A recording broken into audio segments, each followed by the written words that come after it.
नमस्कार बच्चों, आज हम कबीरदास जी द्वारा लिखित साखियाँ और शब्द करेंगे। मैं आपको पहले थोड़ी कबीरदास जी के बारे में जानकारी देना चाहती हूँ कि कबीरदास जी हमारी निर्गुण काव्य धारा के एक बहुत ही प्रसिद्ध और जाने माने कवि हुए हैं। वे परमात्मा को हर जगह बताते हैं। कहते हैं प्रभु तो कण कण में व्याप्त है, मंदिर मस्जिद में किस लिए जाना है। वो मूर्ति पूजा का विरोध करते हैं। हमारी दो काव्य धाराएँ हुई हैं, एक सगुण पंथ और एक निर्गुण पंथ। सगुण पंथ का अर्थ है जैसे हम लोग बेटे मंदिर जाते हैं, राम जी, भगवान शिव जी, माता वैष्णो देवी, गणेश जी, ये सभी भगवान जो हैं वो हमारी मूर्ति पूजा है। हम मूर्तियों की पूजा करते हैं और भगवान को उन्हीं में खोजते हैं। लेकिन कबीरदास जी कहते हैं कि उसे जगह जगह जाकर क्या ढूंढना, वो तो हमारे हृदय में ही वास करते हैं। यानी उनकी जो भक्ति है वो निर्गुण भक्ति कहलाती है। तो क्या कहलाती है बेटा? निर्गुण भक्ति। निर्गुण काव्यधारा के कवि हैं। तो आज हम उनकी साखियाँ करेंगे। देखिए, मान सरोवर सुभर जल, हंसा केली कराही, मुक्ता फल मुक्ता चुगे, अब उड़ी अनत न जाही। यानी मान सरोवर सुभर जल। कबीरदास जी कहते हैं कि ये मेरा हृदय रूपी सरोवर, मन रूपी, मान सरोवर जो है तालाब को बोलते हैं, तो मेरा हृदय रूपी तालाब क्या है? सुभर। सुभर माने सु माने अच्छी तरह, भर माने भरा हुआ है। मेरा हृदय रूपी सरोवर तालाब प्रभु के जल रूपी भक्ति से सुभर अच्छी तरह भरा हुआ है। हंसा केली कराही, और इसमें किसमें? हृदय में। यानी जो हृदय है हमारा वो मानसरोवर के समान है। तो मेरे इस हृदय में जो भगवान की भक्ति रूपी जल से भरा हुआ है, इसमें हंस कौन? हंस किसे माना है? आत्मा को। कबीरदास जी कहते हैं हंसा केली कराही, हंसा खेल रहा है, यानी मेरी आत्मा इसमें खेल रही है, खुश होकर खेल रही है। मुक्ता फल मुक्ता चुगे, और क्या कर रही है? मुक्ता फल। मुक्ता फल किसको कहा है? मोक्ष को। मोक्ष रूपी मोती को चुग रही है। हंस क्या करता है? हंस तालाब में मोती चुगता है। और इसमें क्या किसको कहा गया है? आत्मा को हंस माना गया है। इसलिए क्या कहा है कि मेरी आत्मा मेरे हृदय रूपी सरोवर में खुश होकर खेल रही है और मोक्ष रूपी मोती को चुग रही है। अब उड़ी अनत न जाही, अब यहाँ से उड़कर कहीं और नहीं जाएगी, यानी नहीं जाना चाहती। समझे बेटा? क्या कहा कबीरदास जी ने कि मेरे हृदय रूपी सरोवर में मेरी आत्मा क्या कर रही है? भक्ति रूपी जल में खेल रही है, और यहीं पर वो मोक्ष रूपी मोतियों को चुग रही है, और अब यहाँ से उड़कर कहीं और नहीं जाना चाहती। तो बेटे आपको क्या करना है? इसका प्रसंग भी लिखना है, व्याख्या भी लिखनी है, और विशेष भी लिखना है। अभी मैं आपको बताती हूँ प्रसंग क्या होता है। कैसे बताएंगे आप प्रसंग? बताएंगे कि प्रस्तुत पंक्तियाँ, पंक्ति मतलब लाइन, समझ गए? प्रस्तुत पंक्तियाँ हमारी हिंदी की पाठ्य पुस्तक क्षितिज भाग 1 से ली गई हैं। ये कबीरदास, इसके रचयिता या कवि कह सकते हैं, इनके कवि क्या हैं? कबीरदास जी हैं, और कविता का नाम साखियाँ एवं शब्द है। इसमें कबीरदास जी भगवान को हर जगह व्याप्त मानते हुए भगवान की महिमा का वर्णन कर रहे हैं। फिर व्याख्या आपको मैंने जैसे समझाया है, व्याख्या लिखेंगे, और विशेष में लिखेंगे कि कबीरदास जी द्वारा सदुकड़ी, साधु थे ना कबीरदास जी, तो सदुकड़ी भाषा का प्रयोग किया गया है, और खड़ी बोली का प्रयोग किया गया है, अलंकारों का बहुत अच्छा प्रयोग है, अनुप्रास और रूपक अलंकार का प्रयोग किया गया है, भाषा में प्रसाद गुण है, सहज है, सरल है, प्रवाहमयी है, और अच्छी तरह समझ में आने वाली है। फिर आपसे ये पूछ सकते हैं कि मानसरोवर किसे कहा गया है, तो आप क्या जवाब देंगे? हृदय को। हंसा किसे कहा गया है? आत्मा को। मुक्ताफल बताइए बेटा, मुक्ताफल किसे कहा गया है? मोक्ष को। तो इसमें से आप छोटे प्रश्न भी लिखेंगे और इसका प्रसंग व्याख्या आदि भी लिखेंगे। अब दूसरा दोहा करते हैं। कबीर दास जी ने दोहे लिखे हैं बेटा, दोहा छंद बोलते हैं इन्हें। दोहा छंद में कविताएं लिखी हैं। प्रेमी ढूंढत मैं फिरूं, प्रेमी मिला न कोई, प्रेमी को प्रेमी मिले, सब विष अमृत होए। क्या कहा कबीर दास जी ने कि प्रेमी ढूंढत मैं फिरूं। आप समझ ही गए होगे बेटा, प्रेमी को ढूंढता हुआ मैं फिर रहा हूँ, घूम रहा हूँ। कैसे प्रेमी को? जैसे वो खुद हैं। वो कहते हैं जैसे मैं भगवान को प्रेम करने वाला हूँ, मैं भगवान का प्रेमी हूँ, मैं ऐसे ही अपने जैसे ही भगवान के किसी दूसरे प्रेमी को ढूंढता फिर रहा हूँ, लेकिन मुझे ऐसा कोई प्रेमी नहीं मिल रहा।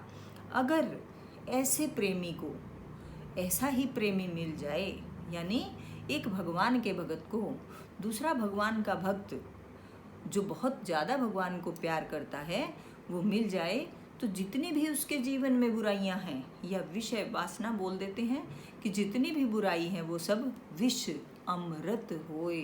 वो सब जैसे अगर बुराइयों रूपी विष किस में बदल जाएगा? अच्छाइयों रूपी अमृत में बदल जाएगा। ठीक है बेटा, इसी तरह आप इसके भी प्रसंग व्याख्या इत्यादि करेंगे और इसी में से ऐसे ही प्रश्न निकालेंगे। आप देखिए, जैसे पूछते हैं कि कवि का नाम क्या है, तो कवि का नाम आपको पता है सबको?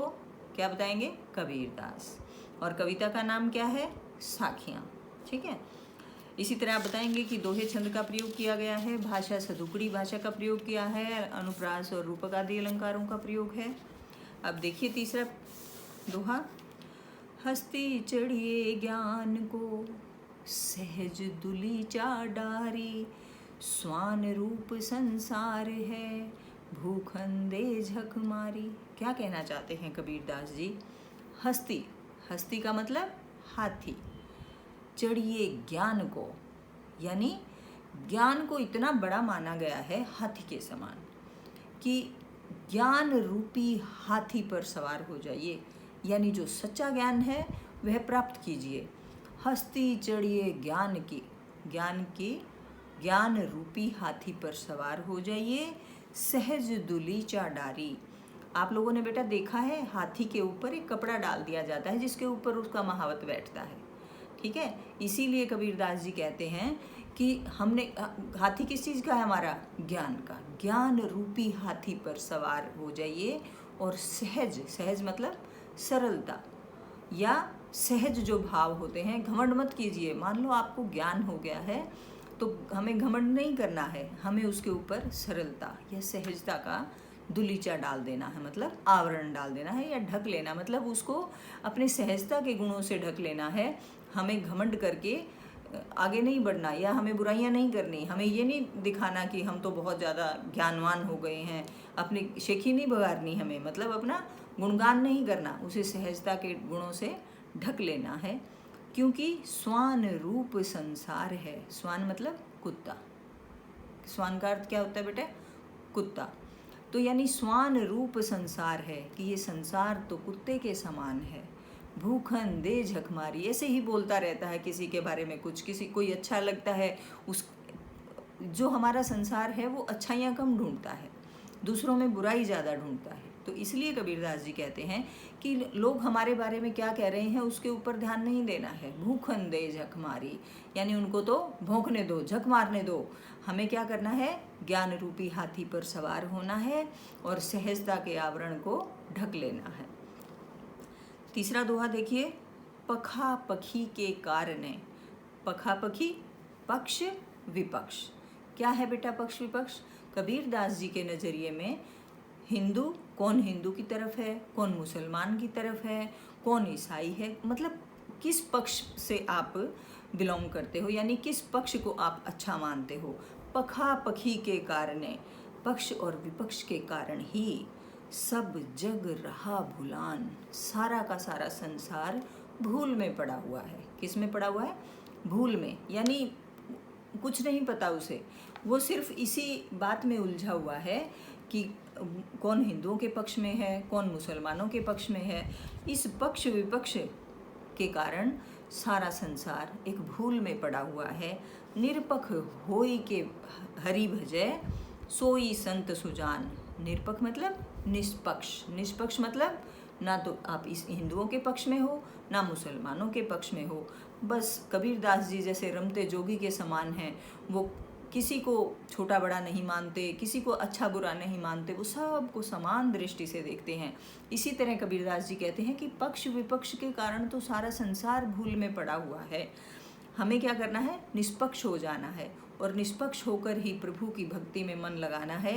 क्योंकि निष्पक्ष होने के कारण, जब जो निष्पक्ष हो जाता है वही एक अच्छा संत सुजान, वही सुजान मतलब अच्छा ज्ञान धारण करने वाला, यानी वही अच्छा ज्ञानी है, वही अच्छा ज्ञानी संत है जो इस पक्ष विपक्ष के चक्कर में नहीं पड़ता। 5वां दोहा देखिए बेटा। हिंदू मुआ हरि कही, मुसलमान खुदाई। हिंदू, हिंदू समझते हैं, मुआ मर गया, हिंदू मर गया क्या कहते हुए? राम राम कहते हुए। यानी कि हिंदू तो राम राम कहते हुए मरते जा रहे हैं और मुसलमान खुदा खुदा करते हुए मर रहे हैं। कहें कबीर सो जीवता, यानी कि जो राम और रहीम यानी खुदा के चक्रों में पड़ते हुए हैं, वो एक ना एक दिन क्या होते हैं? आपस में लड़ लड़ के ही मर जाते हैं। लेकिन कबीरदास जी क्या कह रहे हैं? कहें कबीर सो जीवता। कबीरदास जी क्या कह रहे हैं? कहें कह रहे हैं कबीर, कबीरदास जी, सो वही, जीविता जीवित है। यानी कबीरदास जी कहते हैं कि इस संसार में सिर्फ वही जीवित है जो दुह के निकट न जाही। दुह मतलब इन दोनों के ही निकट, पास ना जाए। जो इन दोनों के ही पास नहीं जाता, सही मायने में वही जीवित इंसान है। बाकी तो कोई राम कह के मर रहे हैं और कोई रहीम रहीम यानी खुदा खुदा करते हुए मर रहे हैं। अगला 6ठा दोहा देखिए। काबा फिरी काशी गया, काबा फिरी काशी भया, राम ही भया रहीम, मोट चून मैदा भया, बैठी कबीरा जी। कबीरदास जी देखिए क्या कहते हैं। बेटे आप लोगों को पता है, जैसे हम लोग मंदिरों में जाते हैं, काशी हमारी जो धार्मिक नगरी मानी गई है, हिंदू काशी में जाना पसंद करते हैं और मुसलमान काबा जाते हैं। ठीक है, तो क्या कहा है कि जिसको सच्चा ज्ञान प्राप्त हो जाता है, जब जो इस हिंदू मुसलमान के चक्कर में, पक्ष विपक्ष के चक्कर में नहीं पड़ते हैं, भगवान को हर जगह मानते हैं, हर जीवात्मा में भगवान को देखते हैं, किसी को हम सताते नहीं हैं, सबके साथ अच्छा व्यवहार करते हैं, तो हमें अच्छे ज्ञान की प्राप्ति हो जाती है। तो क्या कह रहे हैं कबीरदास जी कि जिस व्यक्ति को ज्ञान की प्राप्ति हो जाती है, उसके लिए काबा फिरी काशी भया, काबा ही काशी बन जाता है और काशी काबा बन जाता है। उनको कोई फर्क नहीं पड़ता कि कौन सी धार्मिक नगरी है। राम ही भया रहीम, और उनके लिए तो राम ही खुदा और खुदा ही राम हो जाते हैं। मोट चून मैदा भया, जिस तरह से कहा गया है कि जैसे मोटा चून, यानी चून समझते हो, आटा बनाते हैं गेहूं को जैसे, तो जो मोटा आटा होता है अगर उसे बारीक पीस दिया जाए तो वो मैदा बन जाता है। इसी प्रकार जो मोटा ज्ञान था हमारे पास कि हम तो हिंदू हैं, हम मुसलमान हैं, हम ईसाई हैं और हमारा ये धर्म है, अगर हम इन चीज़ों से ऊपर उठ जाएं, यानी हमें पूरा ज्ञान हो जाए, तो जो हमारे अंदर ये भावना बैठी हुई थी वो क्या हो जाएगी? मैदे के समान। यानी वो संपूर्ण रूप से सच्चे परमात्मा को अपनी आत्माओं में और सभी जीवों की आत्मा में ढूंढेगा और उसे परमात्मा मिल जाएंगे। तो क्या होगा? मोटा चून जिस तरह से मैदा बन जाता है, इसी प्रकार मोटा ज्ञान बारीक होकर किस में परिवर्तित हो जाता है? सही सच्चे ज्ञान में। बैठी कबीरा जी, और फिर इंसान बड़े खुश होकर मोक्ष की प्राप्ति कर लेते हैं। अगला देखिए। ऊंचे कुल का जन्मिया, जे करनी ऊंच न होई, सुबरन कलश सुरा भरा, साधु निंदा सोही। क्या कहा कि अगर आपने किसी ऊंचे कुल में जन्म ले लिया है, कुल मतलब ऊंचे तो समझ गए, किसी ऊंचे में, कुल मतलब वंश। जैसे हम किस वंश से बिलोंग करते हैं, यानी जैसे श्री रामचंद्र जी थे तो वो सूर्यवंशी कहलाए थे, सूर्य के वंशज हैं, ठीक है। इसीलिए कहा है कबीरदास जी ने कि ऊंचे कुल का जन्मिया, जो ऊंचे कुल में जन्म लेने के बाद भी जे करनी, अगर करनी मतलब कार्य, ऊंच न होई, अगर उसके कार्य ऊंचे ना हो, यानी कोई नीचा काम करे, वो किसी की हत्या कर दे, चोरी डकैती करे, तो ये क्या है, नीचे कर्म है। मान लो किसी ने राजा के घर जन्म ले लिया और वो चोरी कर रहा है या वो हत्या कर रहा है, तो वो क्या है, गलत है। अगर ऊंचे कुल में जन्म लेने के बाद भी काम अच्छे नहीं कर रहा, काम ऊंचे नहीं कर रहा, तो उसका कोई फायदा नहीं है। क्यों फायदा नहीं है?